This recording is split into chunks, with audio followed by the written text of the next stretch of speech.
فيا عبد الله، يا من قصرت في بر أمك، تذكر ليلة تصبح وقد فقدت أمك، تذكر ساعة تدخلها المنزل التي كانت تعيش فيه أمك فلا تسمع صوتها.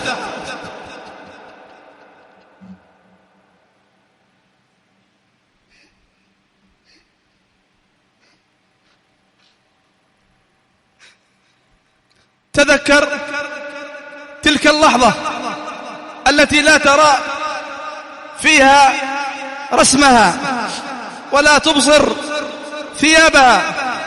تذكر أيها المقصر يوما تحثو فيه التراب على قبرها وتتقبل التعازي بها.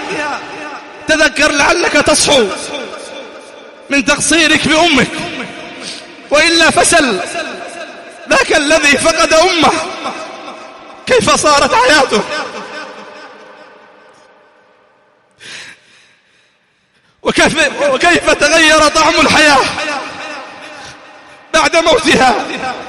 سله أي خير حرم وأي باب أغلق عنه لعلك تصحو من تقصيرك.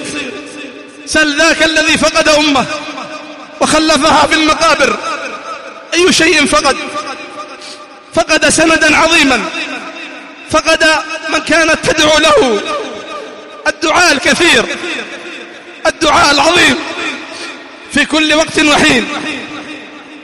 عندها تعرف قدر أمك، عندها تعرف منزلتها، لعل ذلك يدفعك إلى أن تعود وترجع فترضيها. عد يا عبد الله، يا من قصرت في أمك، عد إليها وأرضها وأصلح ما فات، أصلح ما فات وأصلح ما بقي. وإن كانت قد ماتت، وإن كانت قد ماتت فتصدق عنها، تصدق عنها وأوقف لها إن كنت تستطيع إلى ذلك سبيلا. أوقف لها وقفا يجري عليها رزق أجره، يجري عليها أجره. حج عنها واعتمر، خاصة إذا كانت لم تحج ولم تعتمر. بر بأختها إن كان لها أخت، فالخالة تقوم مقام الأم.